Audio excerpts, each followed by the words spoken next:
You're listening to the Meet the Farmers podcast with me, your host, Ben Eagle. Please remember to subscribe to the show wherever you are listening.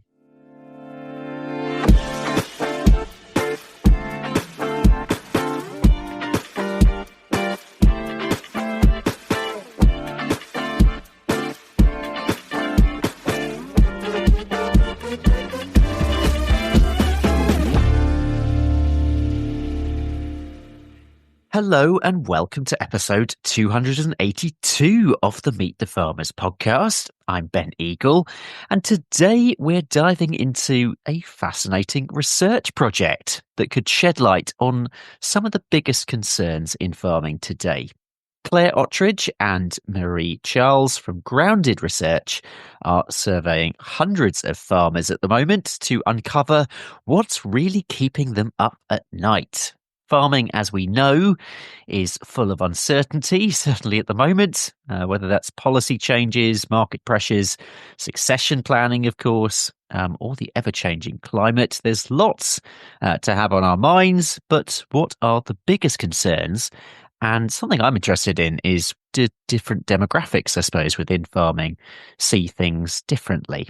So I'll be asking Claire and Marie why they decided to launch this survey in the first place, what makes it different, what sets it apart, and most importantly, what they plan to do with the results when they come out in March. The survey is still open, I should say, and we'll get some detail today on how you can take part.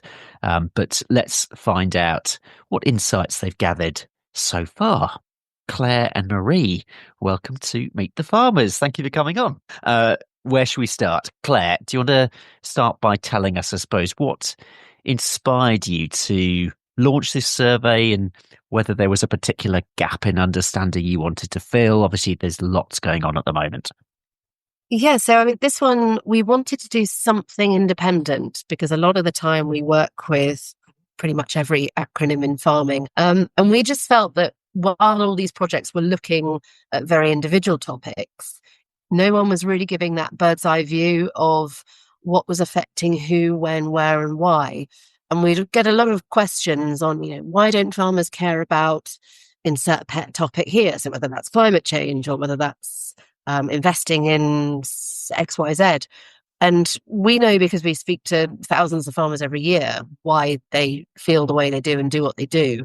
But that wasn't really coming out, and we had no way of demonstrating to our clients and to the industry itself where the pressures are and who's really being affected by them. Because what's affecting someone in their 30s who's a hill farmer with sheep up north will be very different to, even another livestock farmer down south or an arable farmer in the east.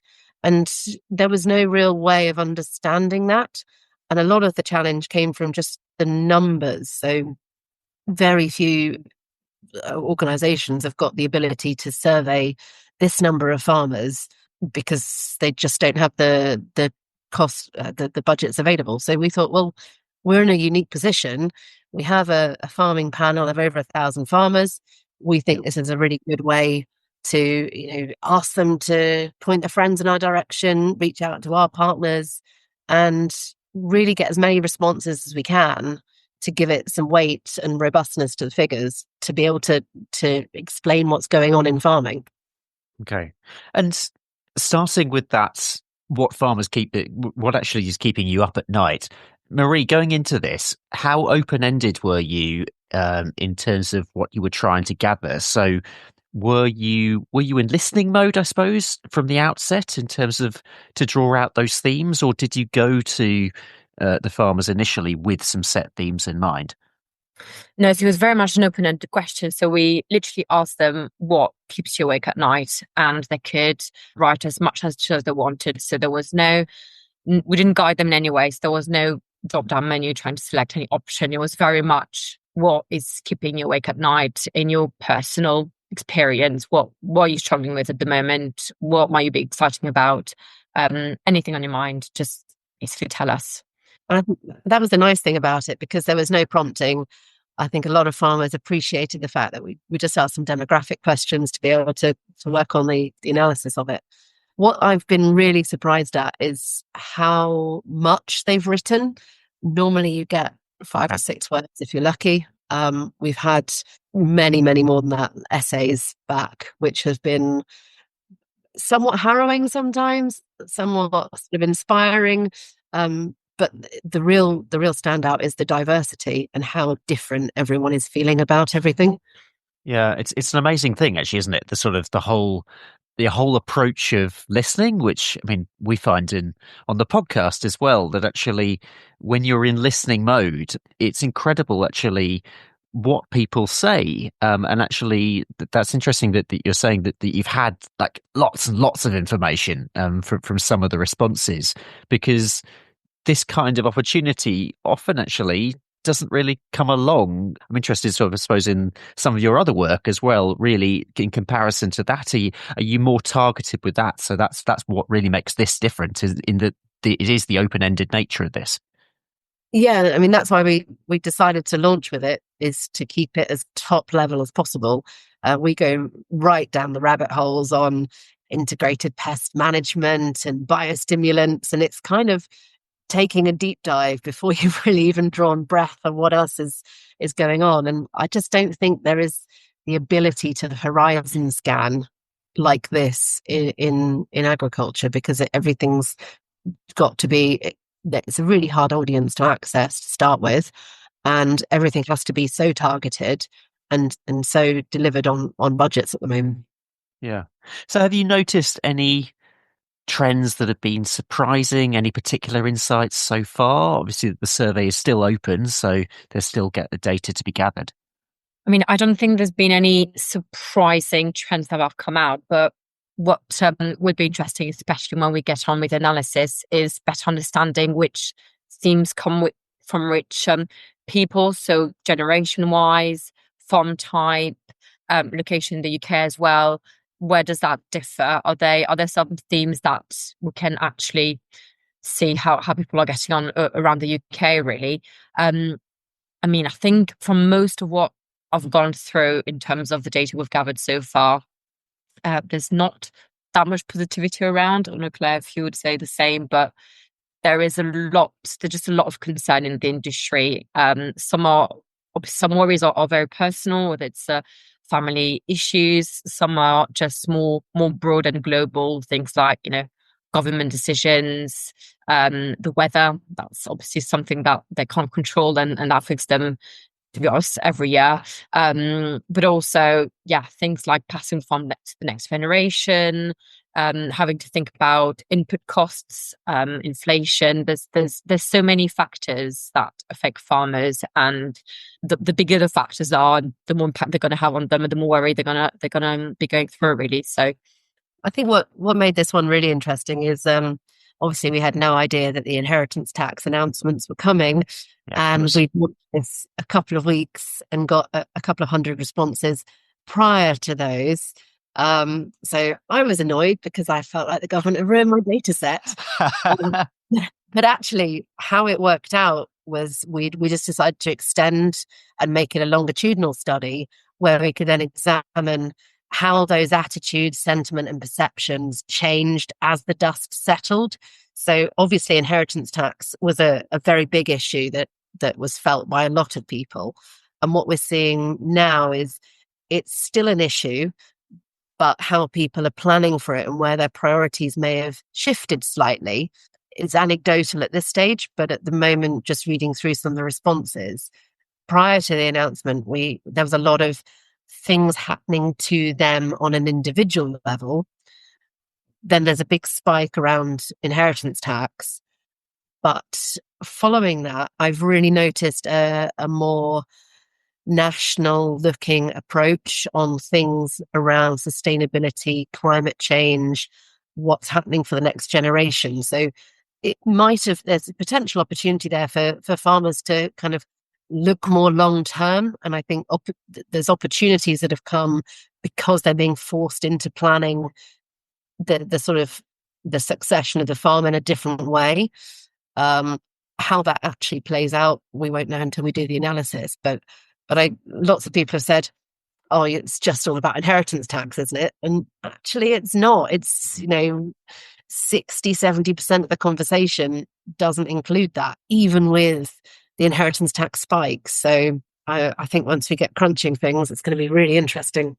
Yeah, they're really interesting. I'm interested in the demographics of who's actually been involved so far, especially whether there have been certain groups who've been getting involved more than others. That could be age, that could be location. I think we've got a very good sample in terms of how many and who gets involved, to be honest. More youngsters, we've got the younger generation that has done feedback, and then obviously the older generation, also different level of involvement in the farming business. We've got, relatives to the farmer, like for example, the wife or the kids, and also just young people getting into agriculture, the farmer themselves, farm workers. It's just the sample is quite interesting in the way that we're kind of getting a little nuggets of information from everybody in the industry, not just the farmers themselves that are just, on the ground. It also affects families. And yeah, the older generation has challenges that the younger generation doesn't have yet, and vice versa. So that's also why that bird's eye view is going to be really interesting once we get the proper analysis going, because depending on which stage you're in your life, which stage of business operating you're in, you're going to have different challenges to overcome and address, really. Yeah. And beyond the numbers, have there been any particular striking personal stories that illustrate key findings? Because I think, again, this is something for me that could be quite interesting about this.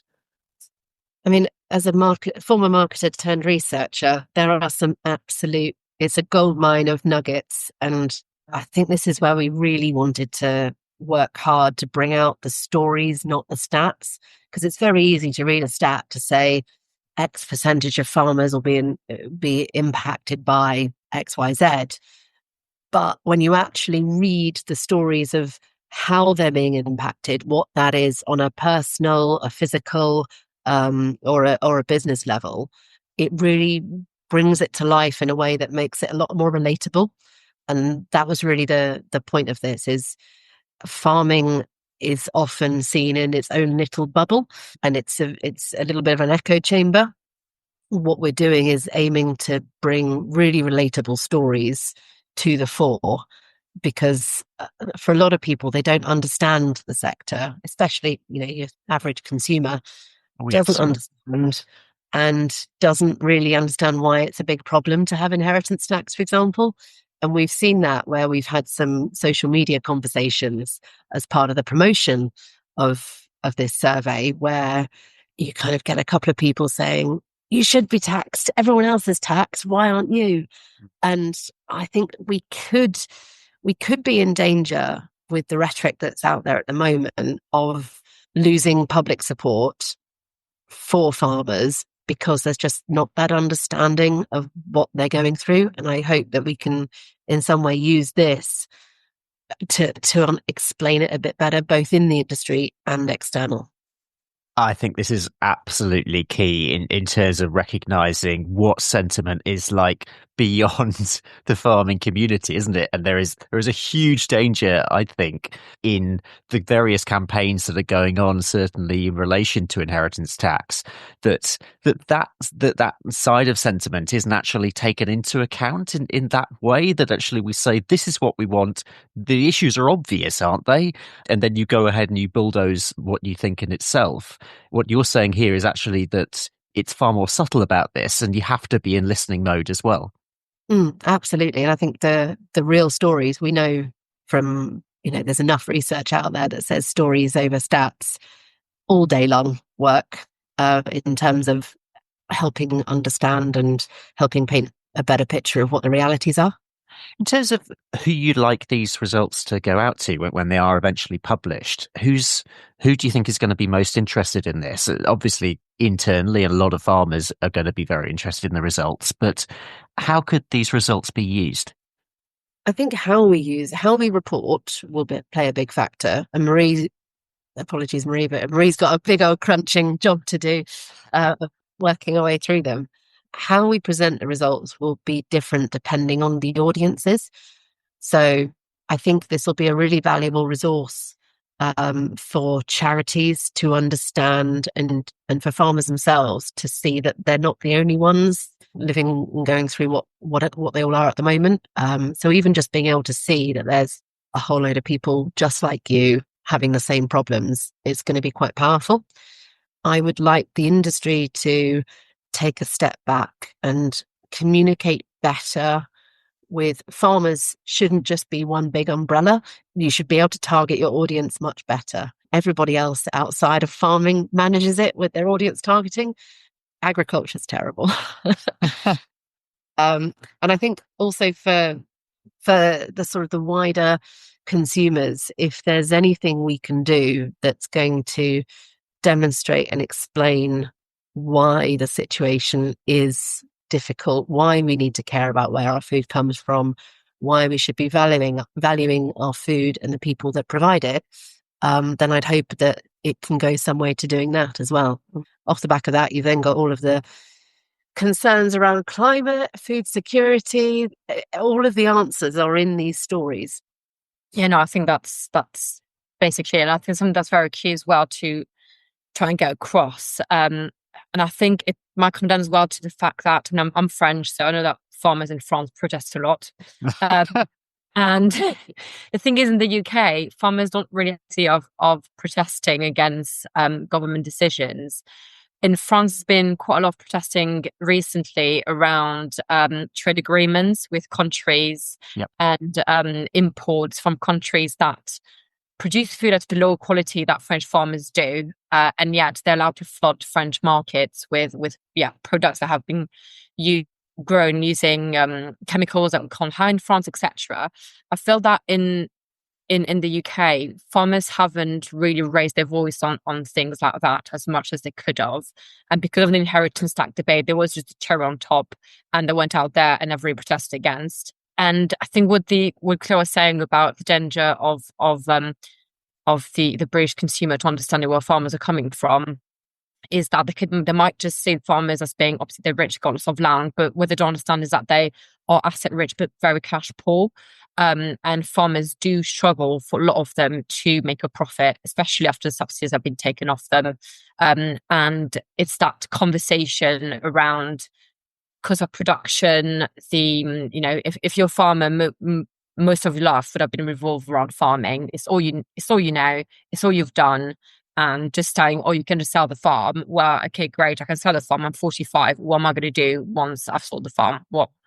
This is the only thing I know. Am I going to go and farm for somebody else? But what if they sell the farm? Then I'm out of a job. Is this whole conversation around, it's not just about the tax. It's about how little we pay for food in this country. It's about consumers understanding that I think there's a whole conversation that we need to have around the food system, really. And this inheritance tax debate has just kind of been the, how to say it, straw that broke the camel's back. Exactly. That was exactly the phrase that was going through my head. I think you've described that really, really nicely. That actually, and as your survey is showing as well, this isn't, and in many ways, this whole debate and reaction hasn't really just been about inheritance tax at all. It's about a whole raft of issues, and this is, as you're saying, the straw that broke the camel's back. And I think what your survey will do, and it's partly why I'm really interested to see the results when they come out,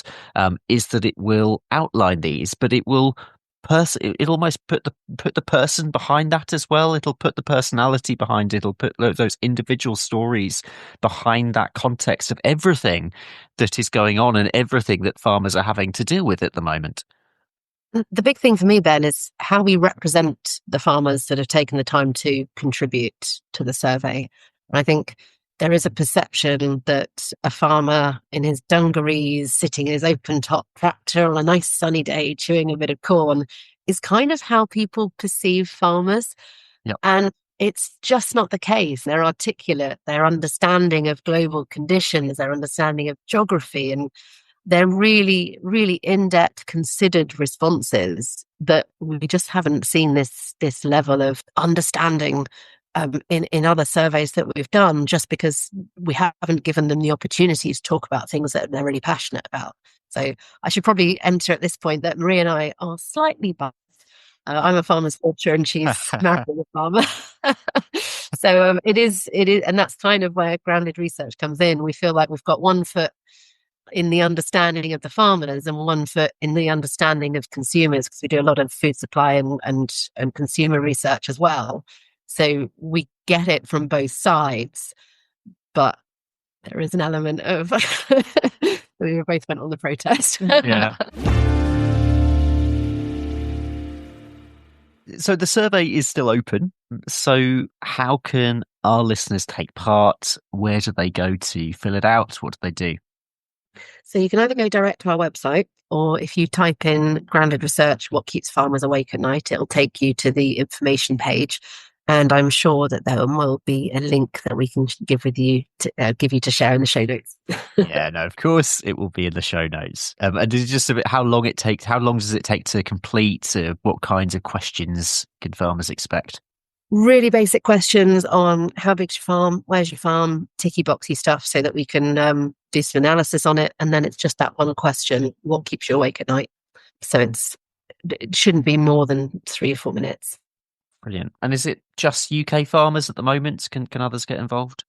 Anyone can get involved, but it is UK. We've had a couple of US farmers have come through, which is interesting. But obviously we can cut the data and see how that plays out. I think what will be really interesting is, and it's probably appropriate to give a little shout out to all those organisations that have supported us at this point. We've had help from RABI, RSABI, Farmers Club. Help me out listing Rory, but there's a whole list that's up on the website. Yeah. They've shared it with their audiences, and we can track where each response has come from, so that it gives us a little bit more understanding of how did they find it, and is that going to change how they're responding as well. Brilliant. Well, that in itself, I think, shows just how important this question is really, and how important the piece of work is, that so many people are behind it. Is there anything else you'd like to share that we haven't covered today before we draw to a close? I think we've pretty much covered everything, but yeah, just keep an eye out on the report really, and and the launch of the findings will be very interesting to see. Yeah, the diversity within the farming community and the different populations. For me, it's just an assurance to everybody who wants to take part that your data is safe with us, and we're trying to do the right thing by the industry. That's why it's independent. That's why we have had multiple offers of supporting in funding, and I've said no, because we've got to stay independent on this. If we don't, then it brings with it critique that we don't want this research to have. So the robustness of the data and how we protect people, their anonymity. We won't be sharing anything that anybody has said with their name or contact details attached to it. It's purely what the responses are. Well, there you are, listeners. If you needed any further clarification, that's that, and I really urge you to get involved. Before we close up, I'm not going to let you get away without answering our final questions that we always ask at the end of the show. So, Marie, I think I'm going to start with you for your message to the public. I think my message would be to maybe read up on what's going on in the world of farming and inform yourself. Farmers are very valuable to a country. That's why we've got food on the table. So yeah, basically support farmers if you can, buy British where you can, and try to have a conversation with everyone really, because it's just important that future generation kids all know that British farmers are working very hard to put food on the table really. And Claire, I'll give you the message to farmers. I think the message to farmers is no one, if you don't get it recorded, no one's going to hear it. So for me, please, we've got a panel of farmers. We do a lot of research.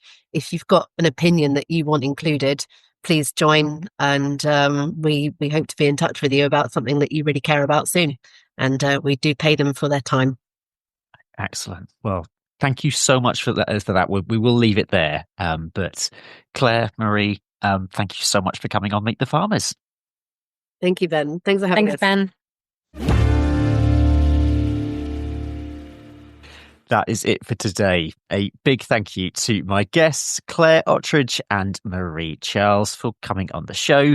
Thank you also for listening. Hope you can join me next week. But for now, I'm Ben Eagle. This has been Meet the Farmers, and thank you very much for listening. Meet the Farmers is brought to you by RuralPod Media, the only podcast production agency to specialise in the rural sector. We're on a mission to make rural stories mainstream and help businesses, organisations and communities like you tell your story through podcasting. Podcasting is a fantastic way of connecting with your audience, whoever that might be, getting your message out there and networking with leaders in your niche. RuralPod Media can help you by launching your new podcast or helping you with the technical side. We also provide podcast training and an audit service if you already have a podcast. You're not sure where to take it to next. For more information or to book a call, visit ruralpodmedia.co.uk. That's ruralpodmedia.co.uk.